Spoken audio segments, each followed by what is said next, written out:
আপনি যতদিন উপকারে আসবেন, মানুষ ততদিন আপনাকে বুকের বাম পকেটে রাখবে।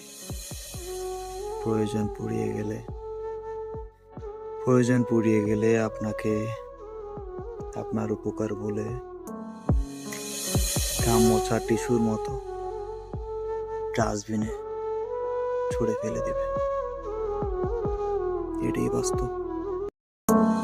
আপনি যতদিন উপকারে আসবেন, মানুষ ততদিন আপনাকে বুকের বাম পকেটে রাখবে।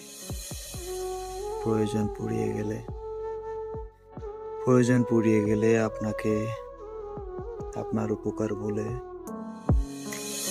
ঘাম মোছা টিস্যুর মতো ডাস্টবিনে ছুঁড়ে ফেলে দেবে। এটাই বাস্তব।